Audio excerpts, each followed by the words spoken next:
तब मुनि सादर कहा बोला बुझाई चरित एक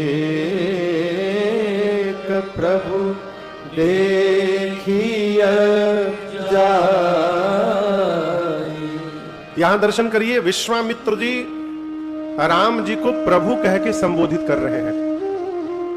तब मुनि सादर, कैसे समझाया, आदर पूर्वक कहा बुझाई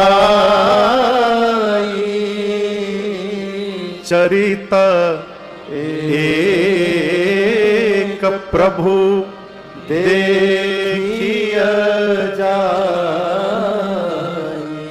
ये प्रसंग कह रहा है, स्वरूप का जब बोध हो जाए तो उस स्वरूप के अनुरूप ही व्यवहार करना चाहिए। ताड़का का वध करने के साथ ही श्री विश्वामित्र जी ये जान गए कि जिनको मैं लेकर के आया हूं ये जीव नहीं है, ये ब्रह्म है, ये राम जी भगवान है। इसलिए भाषा परिवर्तित हो गई, अब प्रभु बोल रहे हैं। कहा राम जी से कि प्रभु, एक यज्ञ की रक्षा आपने बक्सर में आकर की, एक दूसरा यज्ञ मिथिलापुरी में होने जा रहा है। मिथिला में कौन सा यज्ञ होने जा रहा है पता है? धनुष यज्ञ। क्या नाम है? धनुष यज्ञ। श्री विश्वामित्र जी ने कहा प्रभु बुझाई, ये जो बुझाई शब्द है नाना प्रकार से राम जी को समझा रहे हैं। प्रभु मेरा यज्ञ पूर्ण नहीं हो रहा था, आप आए तो बक्सर में मेरा यज्ञ पूर्ण हो गया। मेरा मन कह रहा है आप जब मिथिला चलेंगे ना तो आपके जाने से ही मिथिला का भी यज्ञ पूर्ण हो जाएगा। बुझाया। राम जी ने कहा जो आज्ञा। राम जी ने एक बार भी नहीं कहा कि हमको वापस अपने घर जाने दीजिए, आपका काम पूरा हो गया, लेट मी गो बैक। आपका काम पूरा हो गया, आप यज्ञ रक्षा के लिए बुलाए थे, यज्ञ रक्षा हो गई, अब हमको हमारे घर भेजिए। राम जी नहीं बोले। क्यों नहीं बोले? जब आपके विषय में कोई निर्णय लेने वाला श्रेष्ठ हो तो वहां स्वयं निर्णय लेने से अपने को बचाना चाहिए। दशरथ जी ने सौंपते समय कहा था कि आप ही पिता हैं, जो निर्णय लेना होगा लीजिएगा। इसलिए राम जी कुछ बोले नहीं, बोले जो आ गया। और यहीं से आज की कथा प्रारंभ होती है। बाबा कहते हैं धनुष यज्ञ सुनी रघुकुल नाथा, धनुष यज्ञ सुनकर चौपाई गाइए।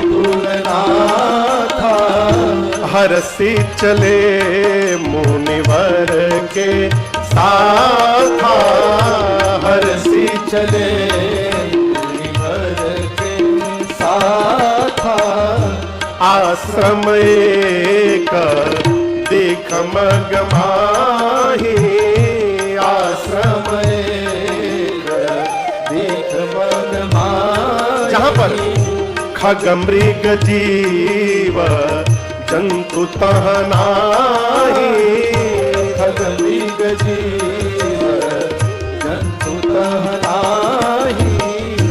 पूछा मुनि शिला प्रभु देखी, पूछा मुनि शिला प्रभु देखी। सकल कथा मुनि कहा अभिषेकी, सकल कथा मुनि कहा अभिषेकी।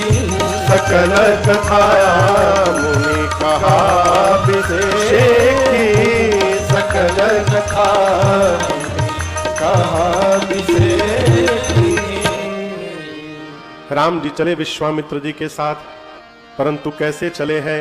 बाबा कहते हैं हर्षि चले मुनिवर के साथ। कैसे चले? जोर से बोलिए। हर्षि चले। हर्षि माने प्रसन्नता पूर्वक। कैसे चले राम जी? प्रसन्नता पूर्वक। और केवल यही नहीं, आप जब जब दर्शन करिएगा राम जी कोई कार्य करने जाते हैं तो प्रसन्नता पूर्वक जाते हैं। इसके पहले दोहा है जब अयोध्या से चले हैं, हरसि चले मुनि भय हरना। जब अयोध्या से राम जी चले तो कैसे हरसि चले? यहां बक्सर से जब राम जी चले तो हरसि चले मुनि वर के साथ था। आगे सुनाई पड़ेगा जब गंगा जी के तट से मिथिला के लिए चले हैं, हर्षि चले मुनि वृंद सहाया। कहो भगवान कैसे कार्य करने चलते हैं? हर्ष पूर्वक। ये छोटी सी बात है, परंतु इसका इंपैक्ट इतना बड़ा आएगा, आप इसकी कल्पना नहीं कर सकते। कार्य पूर्ण होने के बाद कार्य ही बताता है कि इस कार्य को करने वाला किस मन से कार्य को किया है। घर में यदि कोई झाड़ू लगावे तो झाड़ू लगने के बाद घर ही बताता है कि झाड़ू लगाने वाला मन से लगाया है कि बिना मन से लगाया। ये बोलने की आवश्यकता नहीं है। प्रसन्न मन से किया गया कार्य हमेशा पूर्ण होता है, अपने लक्ष्य को प्राप्त करता है। इसलिए जीवन में कुछ भी करिए तो प्रसन्न मन से करिए। रो रो कर करना है तो उससे अच्छा ना करिए। कई लोगों को काम सौंपिए ना तो लगता है उनके ऊपर विपत पड़ गया है। हम ही मिले हैं। ऐसे आदमी से भूल कर भी काम ना करवाइए। बाजार में बेच दीजिए, चम्मच लाने के लिए ऐसा चम्मच लेकर के आएगा, एक बार खीर उठा करके खींचिएगा पूरा ओठ कट जाएगा। हाँ देखिए, जो एमडी आदमी होता है ना, अगर कोई बुरा ना मानेगा, एमडी की मेरी परिभाषा दूसरी है। एमडी माने मानसिक दरिद्र। जो यहां से दरिद्र आदमी है उसको कभी घर का सामान लाने के लिए ना भेजिएगा। भले आपका पैसा क्यों ना लगे, वो बाजार का जो सबसे खराब सामान है वही उठा के ले आएगा। पैसा खर्च नहीं होना चाहिए। चम्मच ऐसे ऐसे मार्केट में आते हैं, यदि आप खीर उठा लिए उसमें से तो चम्मचे टेढ़ी हो जाए। हाँ, हम भुगत चुके हैं। गिलास ऐसा कि उसमें पानी डाल दी तो गिलास पूरा हिलत है, कब गिरे किधर। जो कार्य को प्रसन्नता पूर्वक करे, किसी भी समय उसी को कार्य सौंपना चाहिए। राम जी चले हर्षि चले मुनिवर के साथ। चलते चलते अचानक एक स्थान पर राम जी रुक गए। आगे आगे कौन चल रहा है? श्री विश्वामित्र जी, उनके पीछे राम जी, राम जी के पीछे लक्ष्मण जी। राम जी रुक गए, विश्वामित्र जी आगे निकल गए। लक्ष्मण भैया दौड़ कर गए गुरु जी के पास, बोले गुरुदेव भैया वहां खड़े हो गए हैं। विश्वामित्र जी आकर पूछे, राम क्या हुआ? एक दिशा की ओर खंडहर था। राम जी उधर इशारा करके कहे, गुरुदेव यह स्थान देख करके ऐसा लग रहा है कि यहां पर पहले किसी ऋषि मुनि का आश्रम रहा होगा। गुरुजी ने कहा कि राम यह स्थान सुहावना तो नहीं दिखाई पड़ रहा है, आपको कैसे पता चला यहां किसी मुनि का आश्रम था? राम जी बोले, गुरुदेव यह स्थान सुहावन भले नहीं है लेकिन यह पावन दिखाई पड़ रहा है, इससे पता चल रहा है यहां मुनि का आश्रम रहा होगा। इसका मतलब समझते हैं? इसका मतलब है घर में कितना भी पैसा लगाकर सजावट करा लीजिएगा, एक दिन वो सजावट खंडहर में परिवर्तित हो जाएगा। परंतु अपने झोपड़ी में बैठकर यदि आप भजन करिएगा और उस भजन से जो पुण्य उत्पन्न होगा, झोपड़ी उजड़ने के बाद भी वो पुण्य दिखाई पड़ेगा और पवित्रता दिखाई पड़ेगी। राम जी बोले, गुरुदेव स्थान देखकर ऐसा लग रहा है यहां पहले किसी मुनि का आश्रम रहा होगा। यदि ऐसा है तो आज इसकी दशा क्यों बिगड़ी है? नर नारी नहीं पशु पक्षी हुना, सुनसान दशा बिगड़ी बिगड़ी। न कोई नर है, न कोई नारी है, न कोई पशु है, न कोई पक्षी है, सुनसान उजाड़ पड़ा हुआ है। आखिर ऐसी स्थिति क्यों आई? और आश्रम के बीच में एक शिला थी, पत्थर। आपको पता है वो पत्थर कौन था? मां अहल्या थी। राम जी ने पूछा, गुरुदेव ये शिला कैसी रखी हुई है? विश्वामित्र जी ने कहा, राम गौतम नारी श्राप बस, उपल देह धरि धीर, चरण कमल रज चाहती, कृपा करहु रघुबीर। गुरुदेव ने कहा, राम ये गौतम नाम के एक ऋषि हुए, उनकी अर्धांगिनी है, इनका नाम है अहल्या। पत्थर की बनी है। क्यों? इनके पति ने ही इनको शाप देकर पत्थर का बना दिया। क्यों शाप दिया? यह कथा विश्वामित्र जी ने राम जी को सुना दी। क्या सुना दी? वो राम जी जाने, विश्वामित्र जी जाने।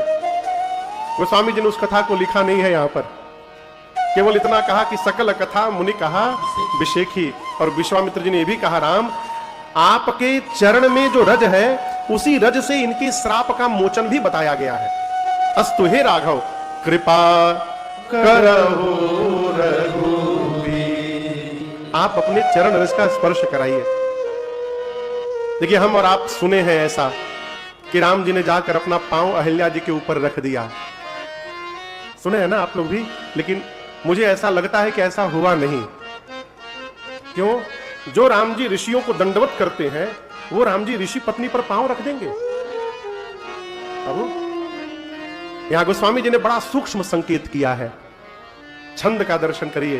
गोस्वामी जी कहते हैं, परसत पद पावन सोकन सावन प्रगट भई तप पुंज सही। गोस्वामी जी कहते हैं परसत पद पावन।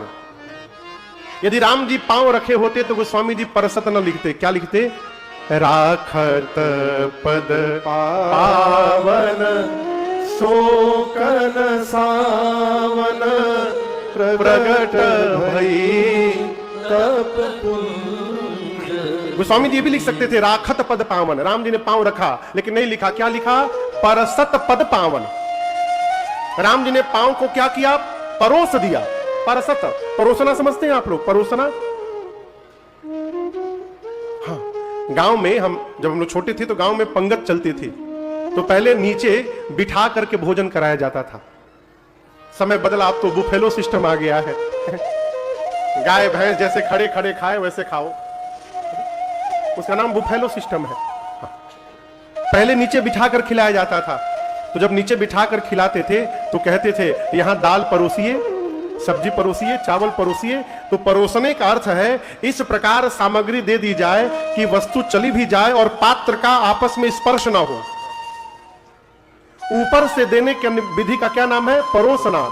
गोस्वामी जी कहते हैं पांव रखे नहीं राम जी, राम जी ने चरण रज को अहिल्या जी पर परोस दिया। कैसे परोसा? पांव को पादुका से निकाले होंगे, पादुका पहन के गए थे तो धूल कैसे लगेगा?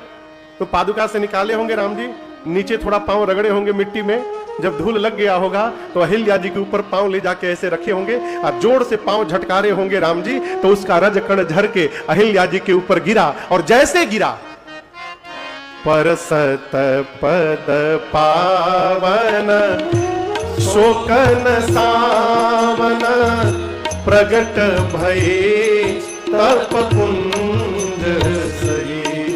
देखत रघुनायक जन सुखदायक सन्मुख होई कर जोर रही। अति प्रेम अधीरा पुलक शरीरा मुख नहीं आवई बचन कही।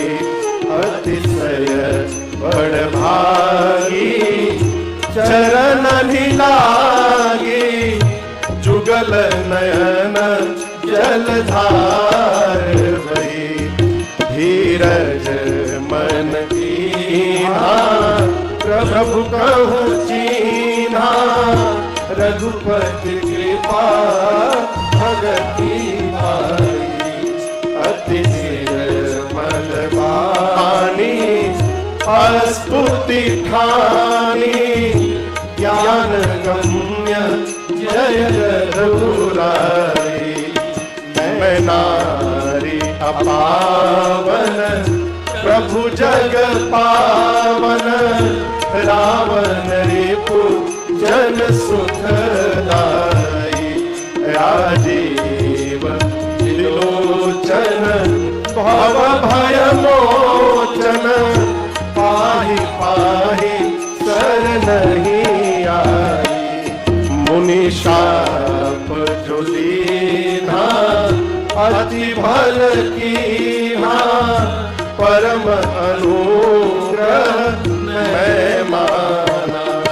देखे हूँ भरी लोचन हरि भव मोचन, यही लाभ शंकर जाना। विनती प्रभु मोरी मैं मति भोरी, नाथ न मांगूं परयाना। पद कमल परागा रस अनुरागा, मम मन मधुप करे पाना। यही पद सुर सरिता परम पुनीता, प्रगट भई शिव शीस धरी। सोई पद पंकज यही पूजत अज, मम सिर धरेउ कृपाल भई। एहि भांति सिधारी गौतम नारी, एहि भांति सिधारी गौतम नारी। बार बार हरि चरण पड़ी, मन भावा सो बर पावा।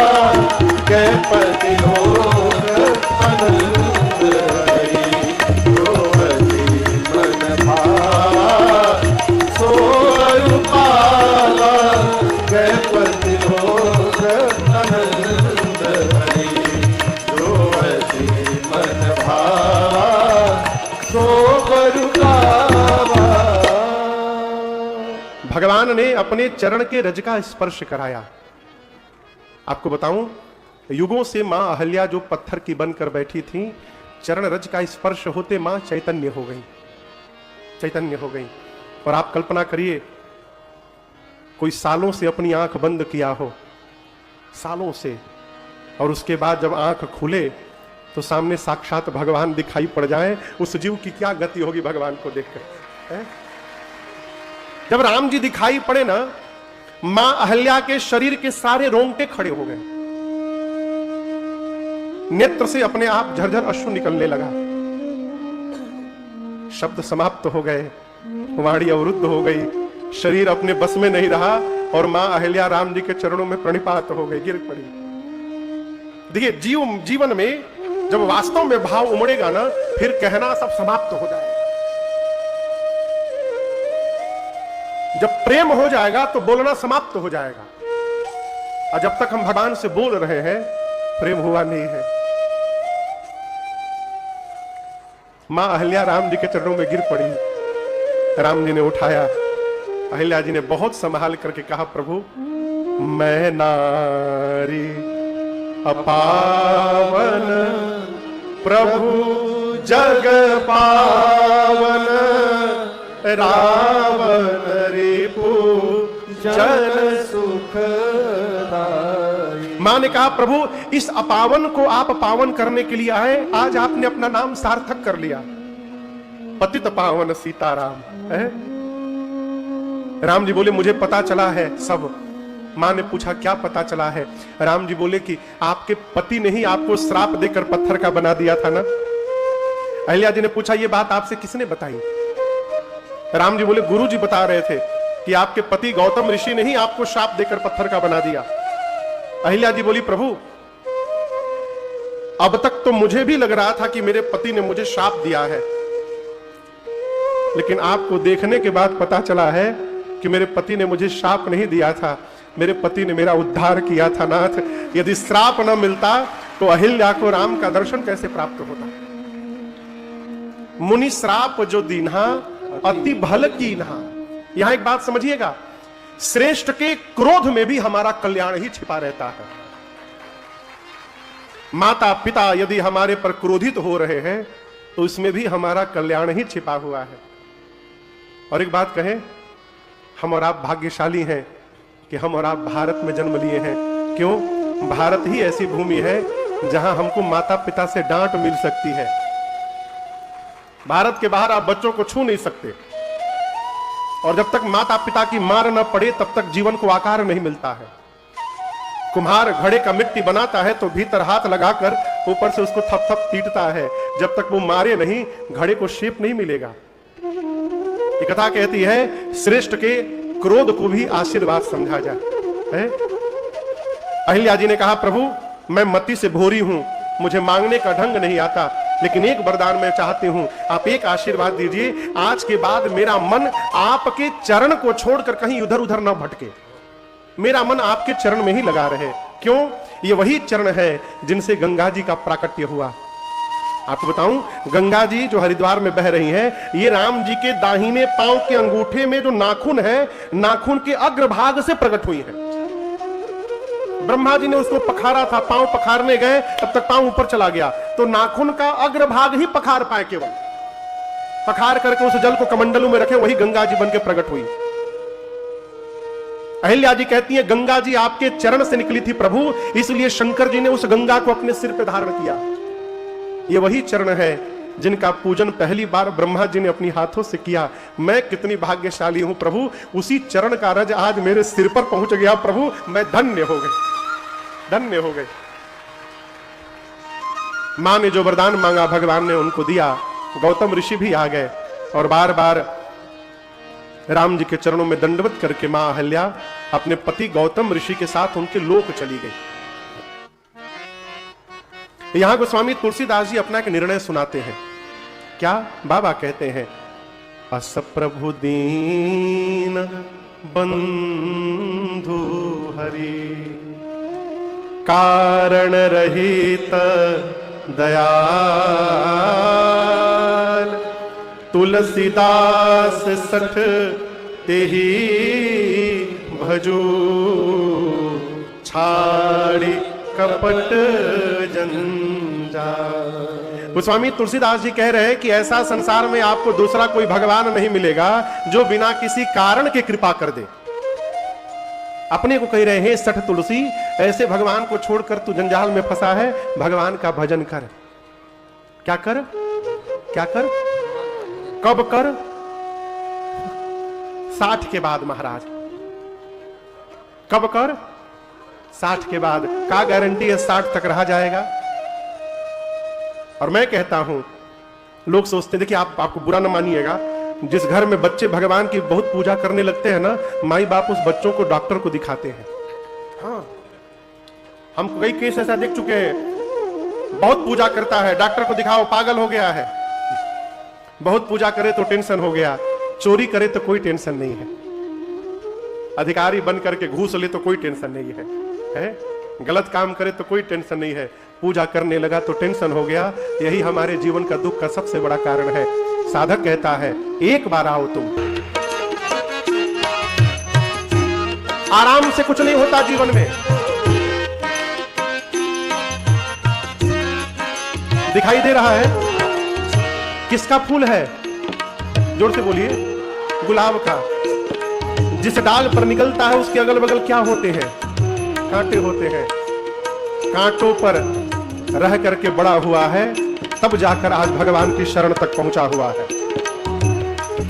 पूछो इन फूलों से आकर छाई है कैसे बहार, पूछो इन फूलों से आकर छाई है, आने के बाद कुछ नहीं बिगड़ेगा तेरा, हरि शरण आने के बाद कुछ नहीं बिगड़ेगा तेरा, हरि शरण आने के बाद हर खुशी मिल जाएगी तुझे, हर खुशी मिल जाएगी चरणों में झुक जाने के बाद कुछ नहीं बिगड़ेगा तेरा, हरि शरण आने के बाद कुछ नहीं बिगड़ेगा तेरा,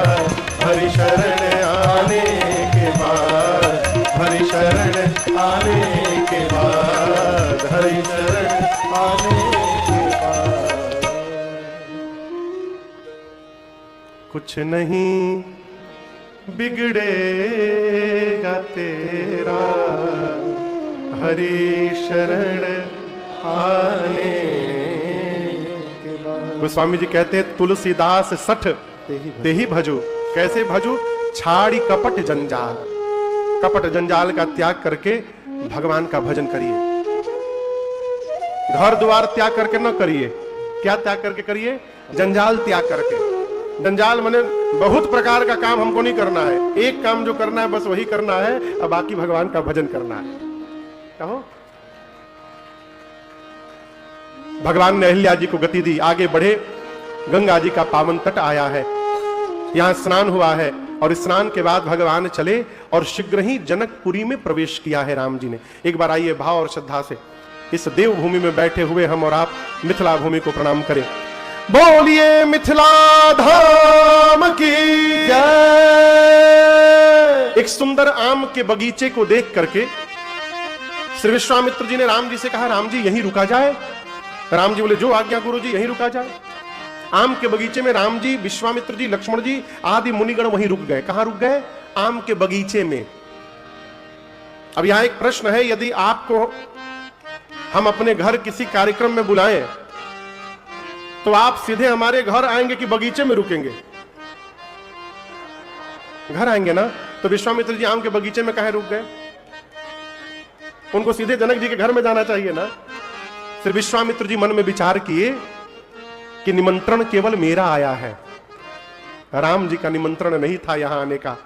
राम जी भले मेरे शिष्य बन करके आए हैं, परंतु राम चक्रवर्ती सम्राट के पुत्र हैं, और यदि राम बिना निमंत्रण के पहुंच गए जनक में तो ये राम जी की मर्यादा के विपरीत व्यवहार होगा, चक्रवर्ती सम्राट की मर्यादा के विपरीत व्यवहार होगा। इसलिए विश्वामित्र जी आम के बगीचे में रुक गए और सोचे जनक जी जब आएंगे तो राम जी का परिचय कराऊंगा, और तब यदि जनक जी बोलेंगे कि इनको भी लेकर के चलिए तब राम को लेकर के जाऊंगा, नहीं तो मैं भी यहीं रुक जाऊंगा। आम के बगीचे में रुक गए। सूचना मिली जनक जी को। किसके आने की सूचना? जोर से बोलिए। श्री विश्वामित्र जी। हम जानते हैं क्यों पूछ रहे हैं आप लोगों से, ये पता चले कि आप लोग सुन रहे हैं कि नहीं सुन रहे हैं। एक जगह कथा भई, तो कथा गा के जब महाराज जी चले गए तो गांव के लोग आपस में बैठे उपसंहार के लिए। बड़ी नीकी कथा सुनाई महाराज ने, 9 दिन खूब आनंद हुआ। एक ने कहा, क्या अद्भुत प्रसंग सुनाया महाराज ने, रावण जैसा देवता नहीं, राम जैसा राक्षस नहीं। तो दूसरे ने कहा, क्या बोले तुम, उल्टा बोले। नहीं नहीं, यही रावण देवता राम राक्षस। अब आधा आदमी राम जी को देवता बतावे, आधा रावण को देवता बतावे। गांव वाले बोले तो झमेला हो गया। तो लोग बोले कि महाराज अभी बहुत दूर नहीं गए होंगे, चलो उनको पकड़ा जाए। तो बैलगाड़ी से महाराज विदाई उदाई लेके जा रहे थे, पूरा गांव दौड़ा लाठी उठी लेके। रुकिए महाराज, रुकिए महाराज। महाराज को लगता है कुछ दक्षिणवा में से छूट गई बा वही देने आए। महाराज तुरंत रुके। गांव के लोगों ने कहा, महाराज कौन सी कथा आपने सुना दी? महाराज पूछे, क्या हो गया? आधा गांव बोल रहा है राम देवता रावण राक्षस, आधा गांव कह रहा है